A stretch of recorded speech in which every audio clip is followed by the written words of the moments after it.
Une mère veuve qui vient d'aménager dans une nouvelle maison avec son fils suit ce dernier à la cave un soir et découvre quelque chose de choquant. Son fils donnait son ours en peluche à un inconnu. Comment l'homme est-il arrivé là? Heidi a emménagé dans une petite maison avec son fils Eric après avoir perdu son mari bien-aimé Adam, emporté par un cancer il y a 3 ans. Elle a dû vendre leur ancienne maison, parce qu'elle avait du mal à joindre les deux bouts après la mort d'Adam et que son travail ne suffisait pas à couvrir leurs dépenses. La plupart du temps, les factures s'accumulaient chaque mois, d'autant plus qu'Eric avait changé d'école. Le pauvre enfant a autant de mal qu'Heidi, car il n'a pas d'amis à l'école et se languissait d'Adam. Un jour, son professeur, Monsieur Cooper, enseignait à sa classe la chaîne de la gentillesse. Alors, les enfants, a expliqué Monsieur Cooper. La chaîne de la gentillesse signifie essentiellement que vous aidez quelqu'un dans le besoin et que vous demandez ensuite à cette personne d'aider une autre personne. Ainsi, vous rendez la gentillesse en aidant la personne suivante, et cela devient une chaîne. Ce même jour, Eric est rentré chez lui lorsqu'il a aperçu un sans-abri dans le parc. Épuisé et grelottant dans le froid, le pauvre homme était allongé sur un morceau de carton, implorant les passants de lui donner de la nourriture et de l'argent, mais personne ne lui prêtait attention. Eric s'est souvenu de ce que Monsieur Cooper venait de leur apprendre à l'école et a décidé d'aider l'homme. « Bonjour, monsieur », a-t-il dit en s'approchant de lui. « Je vois que vous avez froid et faim.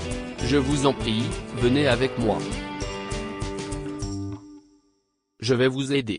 Vous pourrez vivre dans ma maison et je vous donnerai de la nourriture. »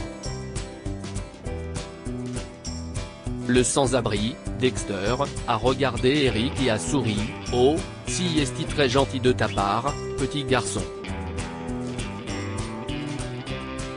Mais tes parents n'apprécieront pas d'avoir un sans-abri chez eux. Personne ne l'apprécie. Chut, a dit Eric.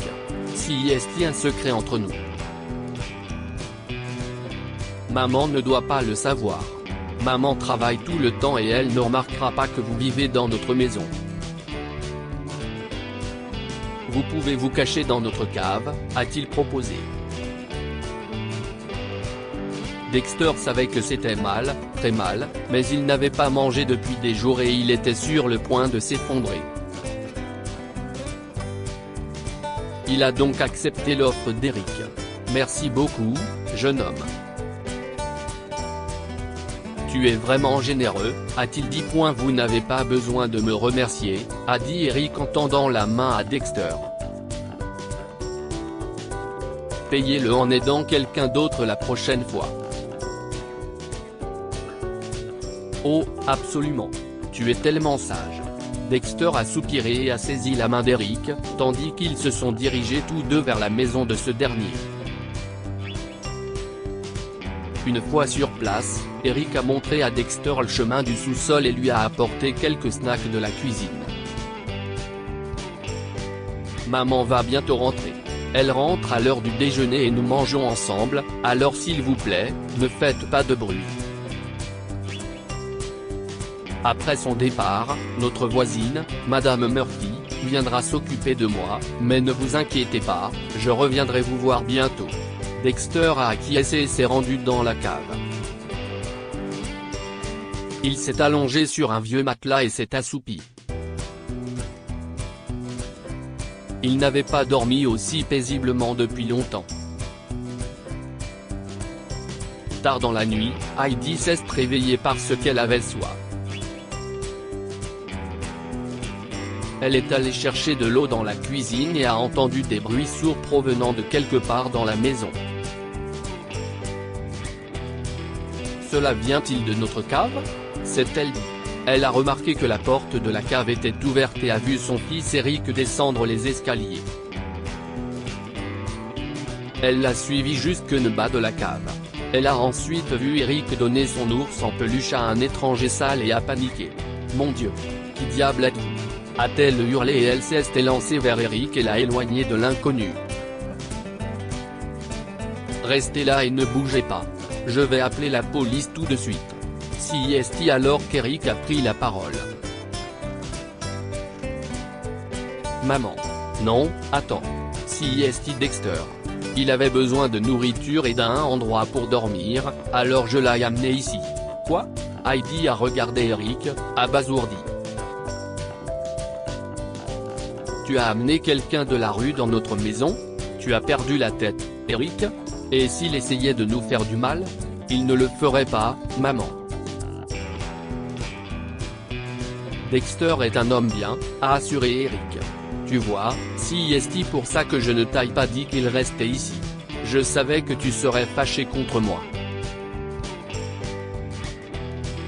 Je suis venu ici pour lui donner mon doudou. Quand nous avons emménagé ici, j'avais peur de dormir seul, mais avec mon nounours, je ne me sentais pas seul.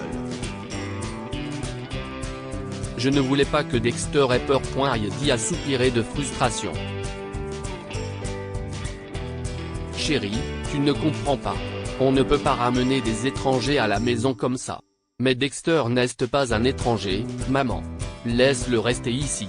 S'il te plaît, a supplié Eric. Il lui a aussi dit ce qu'il a appris à l'école sur l'aide à apporter à une personne dans le besoin. Heidi n'arrivait pas à décider si elle devait ou non laisser Dexter rester. Mais Dexter s'est excusé et l'a informé qu'il était en mauvaise santé et qu'il se serait évanoui si Eric ne l'avait pas aidé. En fin de compte, le cœur d'Heidi a été touché. Elle a permis à Dexter de dormir dans leur chambre d'amis et, le lendemain, il a pris une douche et un petit déjeuner avec elle et Eric. Elle lui a aussi donné les vieux vêtements d'Adam. En prenant son petit déjeuner, Dexter a expliqué qu'il était à la recherche d'un emploi. Artiste, il s'est retrouvé à la rue après la faillite de sa galerie d'art. CIST alors que Heidi lui a suggéré de postuler pour un poste d'enseignant à l'école. Il y a tellement d'écoles qui embauchent des professeurs d'art. Vous pourriez essayer. Et elle a fait une pause. Vous pouvez rester ici jusqu'à ce que vous trouviez un emploi. Je suppose que cela ne devrait pas poser de problème si vous m'aidez à la maison. Vraiment? Merci, a dit Dexter. Mais je ne sais pas comment je vais vous rembourser. Je n'ai rien sur moi. Et si vous vous remettez sur pied? Je considérerai cela comme un remboursement, a répondu Heidi en souriant. CIST ainsi qu'après un mois d'essai, Dexter a décroché un emploi d'illustrateur dans une agence d'édition et parvenait à louer un petit appartement. Un jour, une femme âgée s'est présentée sur son lieu de travail, à la recherche d'un illustrateur. Dexter était prêt à travailler pour elle, mais elle n'avait pas assez d'argent pour le rémunérer. CIST alors que Dexter s'est souvenu du conseil d'Eric sur la façon de rendre l'appareil aux autres. Dexter a donc dessiné pour elle des illustrations à prix réduit, et elle n'a pas cessé de le féliciter.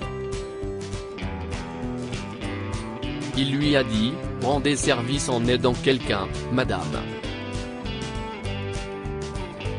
Entre-temps, Heidi et Dexter sont devenus de bons amis, et Eric a maintenant quelqu'un avec qui jouer aux jeux vidéo et regarder les matchs de baseball, chose auquel il aspirait depuis la mort d'Adam. 6 mois plus tard, les choses ont encore progressé.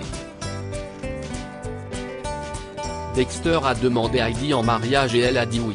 Il s'avère qu'ils étaient tous deux tombés amoureux l'un de l'autre, mais qu'aucun des deux ne voulait faire le premier pas, craignant d'être rejeté. Heureusement, Dexter a trouvé le courage de faire le premier pas et il n'a pas été déçu. Le couple s'est marié et attend des jumeaux. Que pouvons-nous apprendre de cette histoire? Rendons la gentillesse que nous recevons en aidant quelqu'un dans le besoin et en lui demandant de faire de même. Eric a aidé Dexter lorsqu'il l'a vu dans la rue, et Dexter lui a rendu l'appareil en travaillant à un tarif préférentiel pour une femme âgée qui avait besoin d'un illustrateur. Chaque personne que nous rencontrons dans la vie a un rôle particulier à jouer. Eric et Heidi ont rencontré Dexter parce qu'il était destiné à l'avoir dans leur vie, non pas comme une simple connaissance, mais comme une famille. Partagez cette histoire avec vos amis. Elle pourrait égayer leur journée et les inspirer.